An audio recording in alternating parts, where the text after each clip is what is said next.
Olá, eu sou a professora Lídia e na aula de número 25 do terceiro ano do ensino médio, a gente vai estudar um pouquinho sobre rejeito radioativo e acidentes nucleares. Lembrando que faz algumas aulas que a gente vem estudando sobre a radiação, os efeitos da radiação, e hoje a gente vai verificar não uma aplicação, mas o que se faz com esse material depois de utilizado e de não dar mais para utilizar ele. Agora, o que se faz com esses materiais radioativos, que a gente vai chamar de rejeitos? É a aula de hoje. Então, primeiro, para a gente começar, a gente vai entender o que são esses rejeitos radioativos. Eles são qualquer material resultante de atividade humana relacionados a radionuclídeos, que são esses materiais radioativos. Esses materiais são considerados rejeitos quando são encontrados em quantidade superior a um limite estabelecido pela CNEN. Essa CNEN é a Comissão Nacional de Energia Nuclear, de acordo com os parâmetros internacionais e para os quais a reutilização é imprópria ou não prevista. Então, foi utilizado, tem regulamentação pelas normas da Comissão Nacional de Energia Nuclear, e a partir daí, o que se faz com esses materiais? O que se faz com esses rejeitos? Tem lei, é regulamentado, e a gente vai ver isso ao longo da aula. Então, primeiro, esse nome pode ser dado rejeitos radioativos ou muitas vezes é empregado o nome também chamado de lixo atômico, tendo em vista que esses materiais nucleares têm a ver com a estrutura atômica e microscópica da matéria. Como referência a esses rejeitos radioativos, às vezes você pode encontrar essa expressão aí também, lixo atômico. Então, essa comissão nacional, ela mantém armazenada em seus institutos fontes radioativas em desuso recebida das... E aí a gente verifica onde se aplica clínicas médicas, hospitais, na área da indústria também, centros de pesquisa, inclusive. Depois que isso não se utiliza mais, isso é direcionado para a CNEN e aí, dependendo da quantidade ou da classificação de energia aí, ele pode ser direcionado para um depósito final ou pode ficar na CNEN. Além disso, o transporte, tratamento e armazenamento desses materiais são realizados em consonância com os padrões internacionais de segurança realizado pela Agência Internacional de Energia Atômica. Então, quais são esses parâmetros que precisam ser tomados e analisados? Primeiro, você tem que entender a classificação desses rejeitos ou desses materiais radioativos. E aí a gente vai ter essa classificação em grupos e também em níveis de energia, ou níveis de radiação. Quando se analisa a classificação em grupos, a gente pode ter sólido, líquido e biológico. Sólido a gente pode ter como exemplo luvas, algodão, papel higiênico, por exemplo. Qualquer material que entrou em contato com um material radioativo, ele também já será radioativo e esses materiais precisam ser feitos seu descarte corretamente. E líquido, soluções cintiladoras e de lavagem. E como material biológico, a gente tem, por exemplo, cobaia, se for utilizado em experiências químicas, em laboratórios medicinais. Conforme o nível de radiação, também aí é muito importante entender quanto ao nível de radiação, porque dependendo daí ele vai ser direcionado para um local diferente, esses materiais. Então pode ser o nível alto, médio e baixo. Nível alto, a gente tem elementos combustíveis irradiadores. De médio nível, resinas, filtros e concentrados de evaporador. E de baixo nível, materiais utilizados durante operações das usinas e contaminados pela radiação. São aqueles materiais secundários que entraram em contato com as fontes principais de radiação, em contrapartida também ficaram radioativos, precisam ser descartados, porém de baixa energia. Conforme o tempo de vida ativa, são classificados em rejeito de curta, média ou longa duração. Vai depender do tempo ali que ficou exposto, que eles vão chamar de vida ativa. E qual é essa finalidade toda aí da CNEN? Recolher, armazenar de forma segura os rejeitos radioativos, oriundo de diversas aplicações da energia nuclear, claro, em todo o território nacional, tendo em vista que a CNEN é uma comissão que faz essa regulamentação aqui no Brasil. Essa lei, ela vai dizer o quê? Além de atender essas instalações, tem que, depois de gerar os rejeitos radioativos, tem que fazer o armazenamento ou o descarte dele de forma apropriada. Essa destinação tem que ser feita de forma apropriada. Então, a gente tem alguns locais aqui no Brasil. O primeiro é o próprio depósito na CNEN, só que ele é um depósito intermediário, não é o depósito final ali.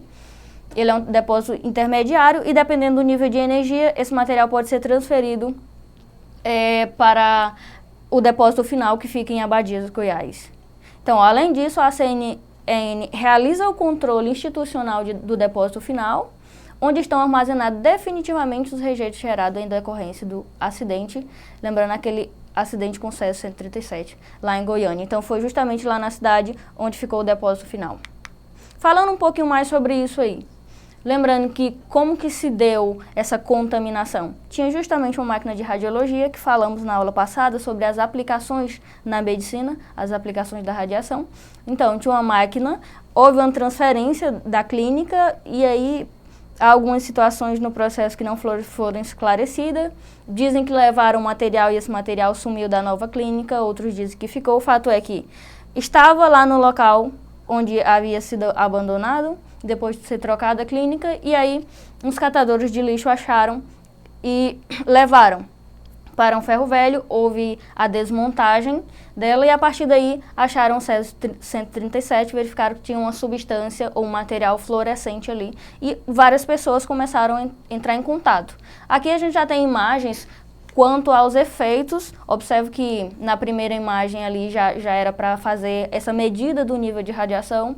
Na segunda imagem, que está na parte inferior do vídeo, mostra essas pessoas que já estavam sendo tratadas, tinham que tomar doses de medicação, banho, e fazer medida dessa radiação que estava em seus corpos. E na parte superior, à direita do seu vídeo, a gente verifica já fazendo esse descarte corretamente dos rejeitos radioativos. Então, os catadores de lixo abriram uma máquina de radioterapia abandonada, retiraram de lá uma pedra brilhante, que era um material radioativo, o Césio 137. A pedra atiçou a curiosidade de várias pessoas e 4 delas morreram e muitas outras sofreram esses efeitos da radiação. Aqui à direita do vídeo a gente tem a figura desse material que faz essa medida da radiação, um material utilizado na época. Observe o seguinte, era um valor extremamente pequeno do Césio que estava lá dentro, porém isso contaminou vários outros materiais que tiveram contato direto com ele, então a gente tem como rejeito já aí roupa, sapato e outros objetos pessoais. São chamados de lixo tóxicos que se tornaram um problema para a saúde. A solução, após análise de 8 locais em todo o Brasil, foi criar um depósito na cidade mesmo de Abadias. O controle do acidente e a descontaminação da área, um total de 7 locais em Goiânia, gerou uma grande quantidade de rejeitos. A quantidade de rejeitos oriundos de, observa a quantidade, cerca de 19 a 20 gramas de Césio 137, ou a quantidade de rejeitos que foi gerado, 40 mil toneladas de materiais contaminados que precisavam ser descartados. Foi justamente lá onde fizeram esse depósito, esse local para manter o controle e que tem acesso restrito. Aí tem uma imagem dessa área. Aqui, essa figura mostra já o processo de armazenamento desse material. Então, na época, o controle foi feito a partir da retirada dos materiais da área que estavam contaminadas e aí foi embalado tudo devidamente.